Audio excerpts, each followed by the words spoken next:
Bonsoir Michel Onfray, Bonsoir. philosophe, auteur de plusieurs livres, Dieu, le philosophe et le rabbin aux éditions Bouquins, et La Nef des Fous 2, ça vient de sortir, c'est bien cela? 3, pardon, j'en avais un de retard. Ça vient de sortir dans la même collection, je crois. C'est ça. En tout cas, merci d'être là. On va parler de la réforme des retraites qui continue de mobiliser énormément les Français, toujours majoritairement hostiles à ce que proposent Elisabeth Borne et Emmanuel Macron. Prochaine manifestation samedi. Et puis ce profil, à partir de la mi-mars, l'idée d'un blocage, de grève reconductible, puisque les syndicats disent le gouvernement n'entend rien à ce qui se passe dans la rue. On va le forcer, on va durcir le mouvement. Est-ce que vous pensez qu'on va vers quelque chose qui va se radicaliser? Oui, je pense. Il y avait une stratégie douce au départ. C'est-à-dire, on a bien vu d'ailleurs les syndicats à l'ancienne un peu, et moi j'apprécie, mais encadrer bien les grèves. Il n'y a pas eu de black bloc, il n'y a pas eu d'insolence, de poubelles, etc., etc. Tout s'est bien calmé, tout s'est passé de manière calme, bon enfant.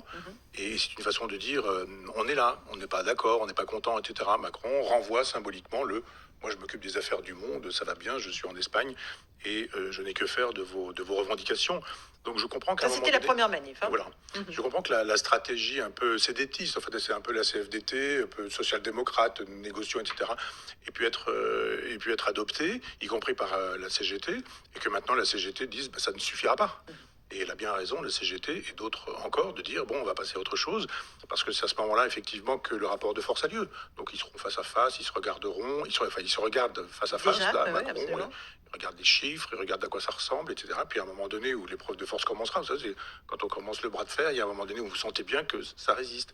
Et ça va résister. Alors évidemment, il va y avoir blocage, il va y avoir ce qu'on connaît habituellement, puis des négociations. Lui sait ce qu'il va lâcher, les syndicats savent ce qu'ils veulent, et puis ça fera une négociation de marchand de tapis, il y aura prise d'otages, comme on dit, des Français, puis après les Français qui diront mais non, c'est vous qui nous prenez en otage parce que... Enfin, ça va durer un certain temps. Et au puis, à un final, moment qu'est-ce qui donné, se passera, Michel eh Onfray? bien, je serai Oui, bien bien sûr, content vous de n'êtes pouvoir pas vous le dire. Vous savez, si voyant, j'étais mais néanmoins, on peut imaginer la que le brutalité... gouvernement ne va pas céder sur sa réforme. Je pense que non, parce que je pense qu'il y a une brutalité personnelle d'Emmanuel Macron. Il y a le fait que c'est un jusqu'au boutiste et qu'il ne joue pas sa réélection, puisque de toute façon, il ne pourra pas se représenter. Et il y a le fait que la feuille de route est donnée par Washington à Bruxelles et par Bruxelles à Paris, qui nous dit il faut régler le problème des retraites et faites-le. Et qu'il a envie d'être un bon élève. Je pense qu'il négocie la suite. Sa retraite sera dorée, assez probablement. Donc il faut qu'il travaille à sa reconversion.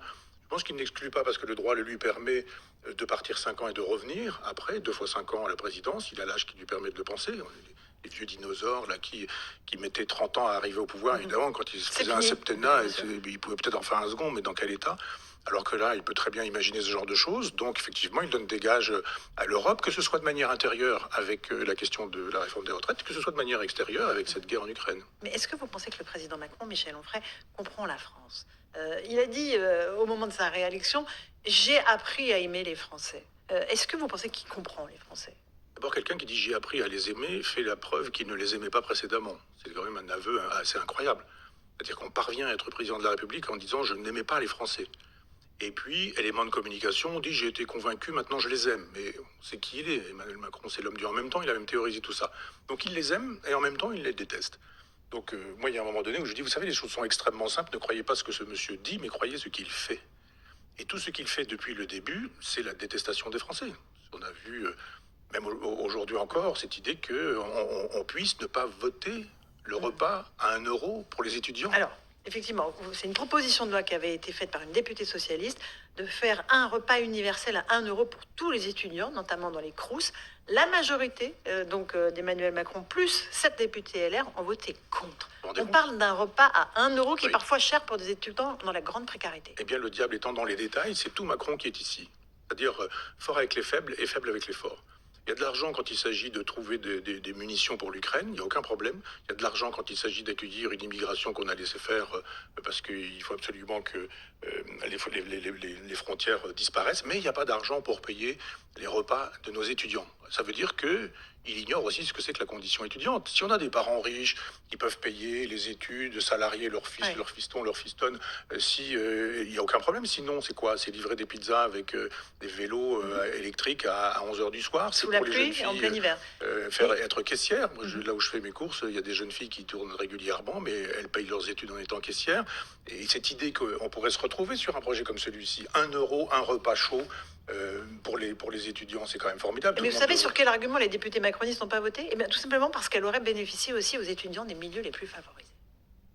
Oui, bah, c'est pas très grave. Oui, moi aussi, je trouve toujours, par exemple, je trouve que les allocations familiales ne devraient aller qu'aux gens qui en ont besoin. Moi, je ne suis pas, je pense que Bernard Arnault a les moyens de se passer des allocations familiales quand d'autres pourraient toucher 4 ou 5 fois ce qu'ils gagnent, ce qu'ils touchent actuellement. Donc, il y a un moment donné où cette espèce d'égalité débile, cette espèce de religion de l'égalité qui nous dit, ben voilà, une amende, par exemple, c'est pareil, je n'ai rien contre Bernard Arnault, mais je veux dire une amende de 150 euros pour quelqu'un qui est smicard et pour quelqu'un qui est milliardaire, c'est pas la même amende. Donc il y a un moment donné où, faute d'égalité, on doit pouvoir produire de l'équité.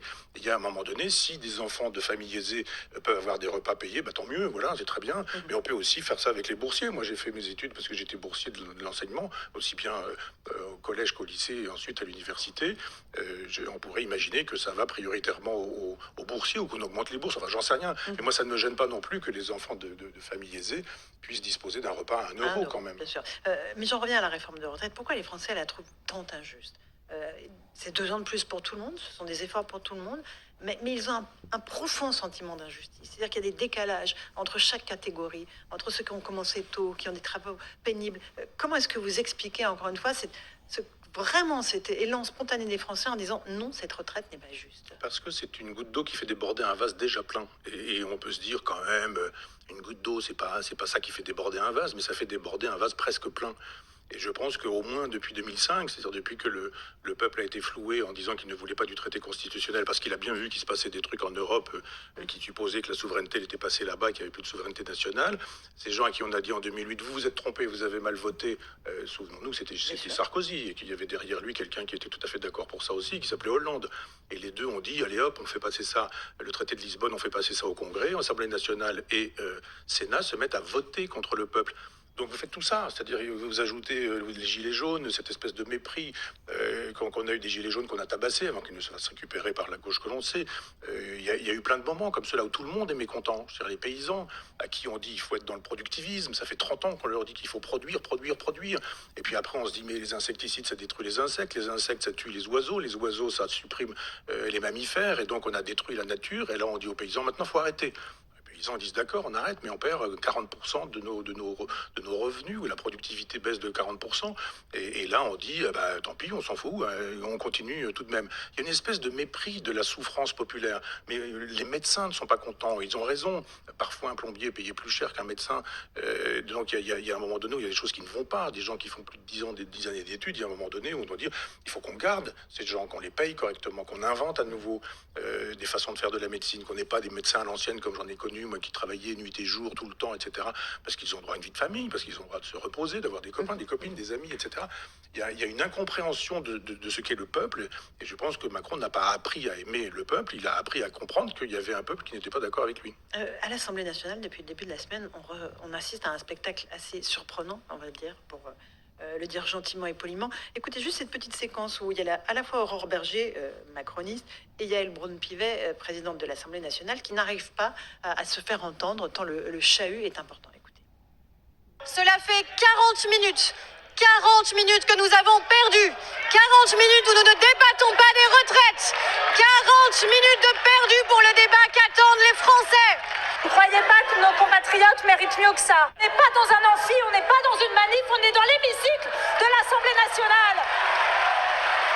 Qu'est-ce qu'elle dit cette séquence pour vous, Michel Onfray? 18 000 amendements déposés par la NUPS, 15 000 par la France Insoumise, un débat bloqué. On n'ira pas au fond de l'article 7, qui est l'article précisément qui fait passer l'âge de 62 à 64 ans. On est dans l'impuissance totale. On est dans la 4e République. C'est ça le problème. On est dans la 4e République. Avec la 5e République, le président présidait, le gouvernement gouvernait, les députés faisaient un travail, il y avait un travail en amont, on respectait la démocratie, on respectait l'Assemblée nationale et tant bien que mal, ça fonctionnait, c'était correct. Il y avait des partis, le général de Gaulle fustigeait les politiciens, enfin que ces fameux partis, mais en même temps, il avait fait de telle sorte que ça n'était pas les partis qui faisaient la loi, comme c'était le cas avec la 4e République, où les partis pouvaient défaire un gouvernement. Et le général de Gaulle fait la 5e en disant qu'il faut qu'il y ait une stabilité gouvernementale. Le président Macron a été élu dans les conditions que nous savons. avec une espèce de coup d'État médiatique perpétuel où on nous dit Marine Le Pen existe, et puis à un moment donné où elle est au second tour, on dit au fait, on a oublié de vous dire, elle est nazie, donc il va quand même falloir voter pour le général de Gaulle et Jean Moulin. Donc voilà.